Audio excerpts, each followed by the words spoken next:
Mainpuri Lok Sabha seat से प्रत्याशी को लेकर भाजपा में मंथन तेज हो गया है। पर्यटन मंत्री जयवीर सिंह का नाम तेजी से चर्चाओं में है।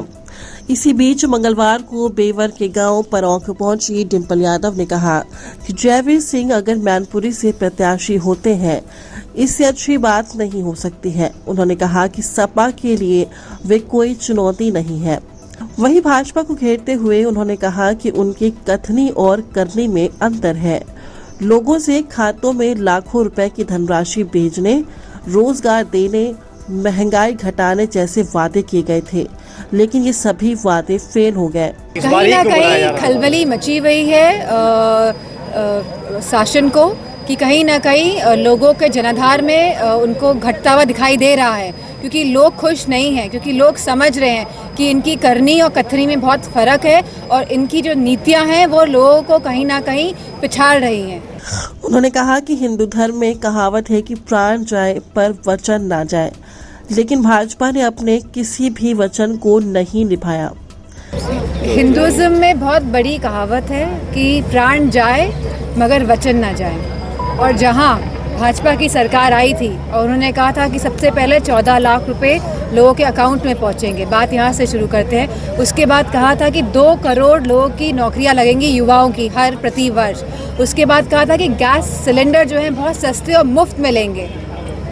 उसके बाद कहा था कि पेट्रोल डीजल के दाम कम कर दिए जाएंगे। तो इस तरह की बहुत सारी बातें कही गई, जहां कहा गया था कि जो बिजली की व्यवस्था में सुधार लाया जाएगा, जहां कहा गया था कि आवारा पशुओं की जो परेशानियां हैं जिससे हमारा किसान त्रस्त है आज, उसमें भी सुधार किया जाएगा, उन परेशानियों को हटाया जाएगा। तो कहीं ना कहीं यह सरकार जो बातें कहती आई है उन सभी में विफल रही है।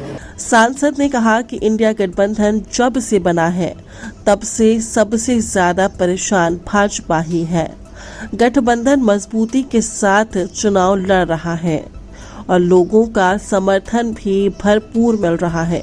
मैं समझती हूँ जब इंडिया का गठबंधन हुआ था तो सबसे ज़्यादा अगर कोई परेशान था उस समय तो भाजपा थी, और जहाँ पे हर जगह गवर्नमेंट ऑफ इंडिया लिखा जाता था तो गवर्नमेंट ऑफ इंडिया बोलने में भी हिचकिचा रही थी।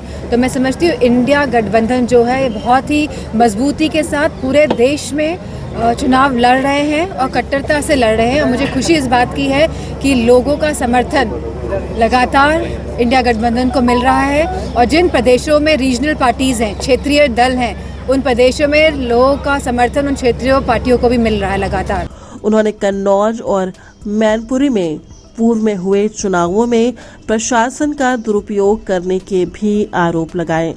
उन्होंने कहा कि इस बार भी परिणाम सपा के पक्ष में आएंगे। पार्टी पूरी मजबूती के साथ लड़ेगी, क्योंकि इंस्टीट्यूशन का दुरुपयोग कन्नौज में भी किया गया था, मैनपुरी में पिछले चुनाव में किया गया था, और हमारे जितने भी समर्थक हैं, पार्टी के जितने भी नेता हैं और जितने भी हमारे लोग हैं, उन्होंने मजबूती के साथ और बहुत चालाकी से इस शासन के जो प्रभाव है और जो शासन का जो ये सख्त रुख है उसका सामना किया था। और आप देखेंगे कि इस बार का भी जो रिजल्ट रहेगा वो पिछली बार से भी अच्छा रहेगा। मध्य प्रदेश के मुख्यमंत्री मोहन यादव के मैनपुरी में प्रचार को लेकर डिंपल यादव ने कहा कि मैनपुरी समाजवादी विचारधारा की भूमि रही है। समाजवादी विचारधारा से ही समानता और संपन्नता आई है। आज लोग त्रस्त और परेशान हैं, इसलिए समाजवादी पार्टी को लोगों को पूरा साथ और समर्थन मिलेगा। मैनपुरी जो पूरा क्षेत्र है ये समाजवादी विचारधारा की भूमि रही है, और मैं समझती हूँ जो विचारधारा यहाँ से निकली वो पूरे प्रदेश में गई, जिसकी वजह से लोगों में समानता आई, संपन्नता आई, और लोगों ने भाजपा पर विश्वास करके उन्हें सरकार में चुना। लेकिन जिन बातों के साथ चुना गया भाजपा को, उन सभी बातों में वो नाकामयाब कहीं ना कहीं साबित हुई है, और लोग त्रस्त हैं, परेशान हैं। और मैं समझती हूँ कि पूरा साथ समर्थन समाजवादियों को यहाँ की जनता का मिलेगा।